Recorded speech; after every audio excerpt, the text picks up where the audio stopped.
Om Swastiastu. Saya Lu Gede Victoria Segantara dengan NIM 23095111014 dari kelas B Fakultas Kedokteran Hewan Universitas Udayana.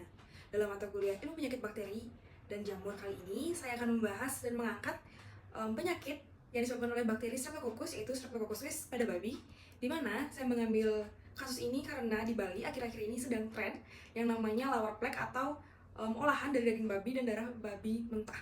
Adapun 4 pokok bahasan yang akan saya bahas di sini, yaitu yang pertama latar belakang masalah dan pengenalan penyakit, lalu yang kedua ada permasalahan yang dihadapi, yang ketiga ada solusi yang ditawarkan, dan yang keempat ada kesimpulan.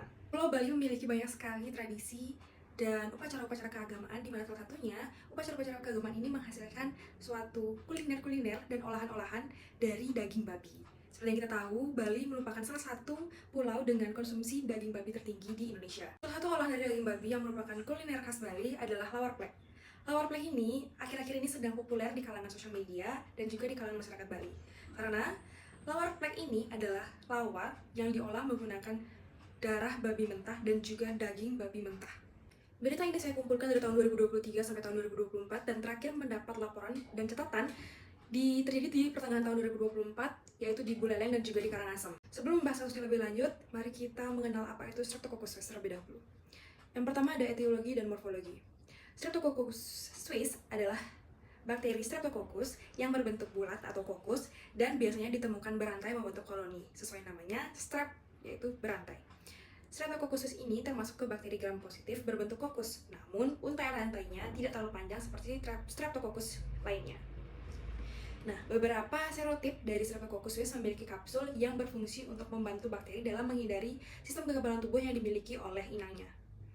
Streptococcus suis merupakan bakteri yang menyebabkan penyakit pada babi yang berpotensi zoonosis dan menimbulkan gejala yang serius apabila menginfeksi babi ataupun manusia menurut Besson et al. 2022. Bakteri jenis Streptococcus suis ini dapat tumbuh baik dalam kondisi anaerobik maupun aerobik, serta dapat menginkubasi pada suhu tubuh normal babi sekitar 30 derajat Celcius. Streptococcus suis dapat dibiarkan di beberapa media kultur, contohnya yang pertama ada belut agar. Belut agar ini kaya akan nutrisi dan memungkinkan pertumbuhan bakteri atau aktivitas hemolitiknya dengan baik. Yang kedua ada nutrient broth, di mana media ini juga dapat digunakan untuk pertumbuhan Streptococcus suis dalam kondisi anaerobik atau aerobik.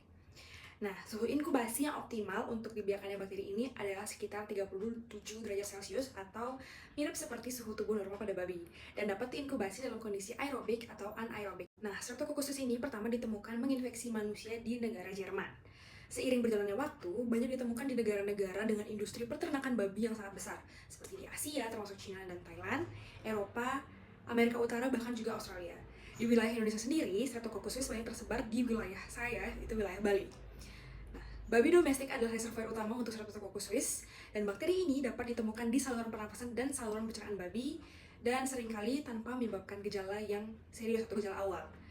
Nah, kasus infeksi pada manusia cenderung terjadi pada individu yang memiliki riwayat kontak langsung dengan babi seperti peternak, bekerja di rumah potong hewan, bahkan orang-orang yang mengkonsumsi olahan daging babi yang masih mentah atau tidak matang dengan sempurna. Pertama, antar hewan. Nah, yang pertama adalah terjadinya kontak langsung antar hewan. Penularan sering kali terjadi melalui kontak fisik antar babi, terutama di peternakan yang populasinya sangat padat. Dan juga yang kedua, yaitu lingkungan yang terkontaminasi. Bakteri dapat bertahan di lingkungan seperti kandang, peralatan makanan, dan dapat menjadi sumber infeksi, terutama bagi peternak-peternak yang kurang memperhatikan biosecurity-nya ataupun memperhatikan kebersihan dan kesehatan dari kandang mereka. Yang kedua adalah penularan ke manusia. Penularan ke manusia ini terjadi apabila manusia mengalami kontak langsung dengan daging yang terkontaminasi oleh Streptococcus suis. Misalnya, manusia mengkonsumsi daging-daging mentah, darah mentah yang dari babi yang terinfeksi dari Streptococcus suis, ataupun juga peternak maupun petugas pemotongan hewan di RPH yang secara langsung berkontak fisik dengan daging ataupun babi tersebut. Proses ini tuh diam di saluran pernafasan babi. Biasanya di saluran pernafasan atas seperti tonsil maupun tenggorokan. Terkadang juga ada di saluran pencernaan mereka, tetapi jarang terjadi. Dan yang terakhir di jaringan lunak dan juga sendi. Biasanya kalau terjadi di jaringan lunak atau sendi itu ditemukannya di sana. Ini itu terjadi setelah infeksi di awal di sistem pernafasan tadi. Dia akan menyebar ke seluruh jaringan termasuk sendi dan juga otak.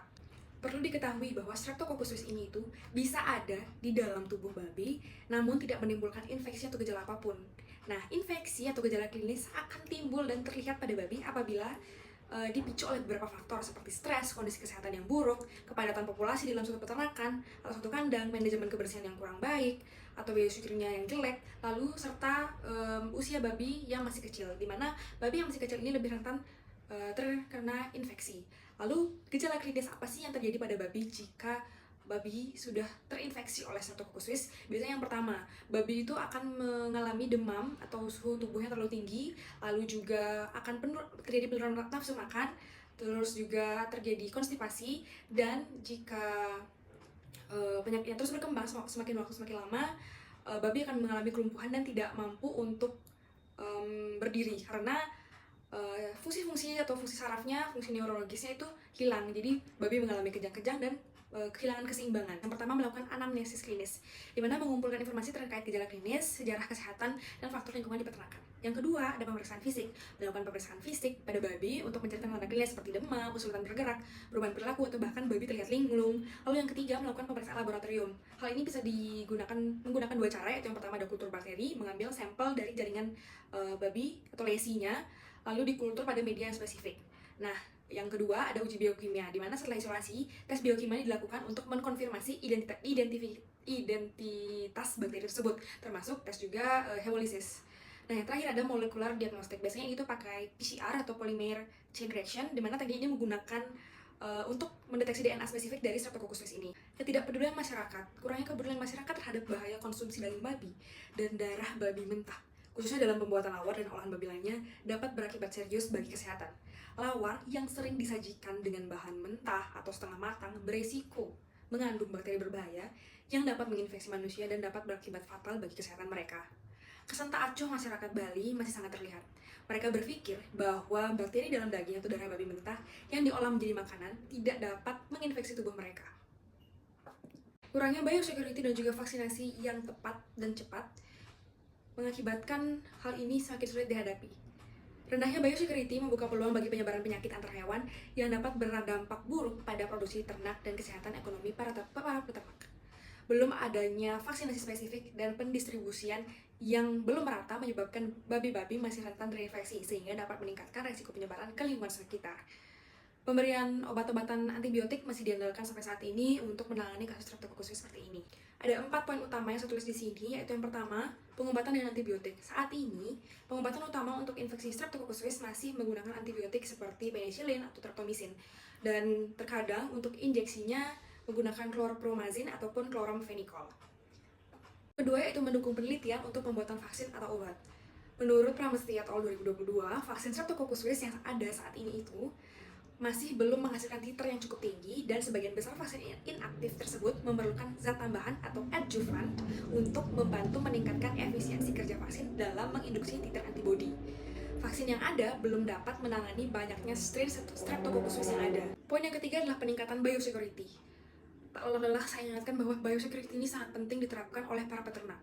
Tingkat kebersihan dan regulasi yang dilakukan peternak di wilayah peternakan mereka perlu diperhatikan, apalagi jika tujuan utamanya untuk diperjualbelikan di masyarakat. Selain kebersihan kandang, peternak juga harus memastikan kesehatan ternak mereka dengan rutin melakukan vaksinasi. Menghindari tingkat stres pada hewan juga sangat diperlukan agar tidak memicu yang namanya infeksi. Poin keempat atau poin terakhir, di mana poin ini memegang peranan yang sangat penting apabila menyangkut tentang masyarakat banyak. Kolaborasi pemerintah dengan peternak dan juga masyarakat. Peran pemerintah untuk ikut andil turun ke masyarakat, ke konsumen maupun ke peternak sangat diperlukan dalam memberikan edukasi terkait wabah yang sedang ada atau sedang happening.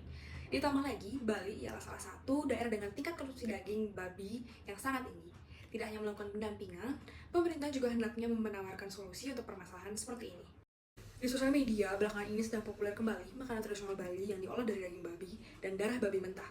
Olahan ini adalah lawar plek. Masyarakat Bali khususnya tidak bisa lepas dari olahan daging babi. Banyak sekali muncul kasus di mana masyarakat suspek positif meningitis Streptococcus suis setelah melakukan upacara keagamaan. Streptococcus suis merupakan bakteri yang menyebabkan penyakit pada babi yang berpotensi zoonosis dan menimbulkan gejala yang serius apabila menginfeksi babi maupun manusia. Gejala yang ditimbulkan pada babi seperti demam, kehilangan nafsu makan, konstipasi, kehilangan keseimbangan, dan bahkan kejang-kejang. Pada manusia yang terinfeksi biasanya mengalami demam, penurunan kesadaran, dan penurunan fungsi dari pendengaran mereka. Pada babi sudah ada vaksin Streptococcus suis, namun tidak bisa melawan semua strain yang dimiliki oleh Streptococcus suis tersebut. Pengobatan pada babi dapat dilakukan dengan pemberian antibiotik. Perlu dikembangkannya vaksin yang memiliki titer lebih tinggi untuk dapat mengatasi infeksi bakteri. Selain itu, perlu pula peningkatan kesadaran peternak untuk menerapkan biosecurity pada peternakan mereka dan juga konsumen. Khususnya masyarakat Bali dihimbau untuk mengkonsumsi olahan babi yang sudah matang sempurna. Alternatifnya, masyarakat tetap dapat mengolah makanan tradisional dengan syarat menggunakan babi atau menggunakan daging babi yang matang. Berikut adalah 4 daftar pustaka yang saya gunakan. Akhir kata, saya ucapkan terima kasih kepada dosen-dosen yang sudah menyimak dan juga menilai penugasan saya kali ini. Saya mengharapkan kritik dan juga saran yang membangun dari dosen untuk menyempurnakan lagi penugasan selanjutnya. Mohon maaf apabila kesalahan kata yang saya ucapkan. Saya akhiri dengan Paramasanti. Om Santi, Santi, Santi. Om. Terima kasih.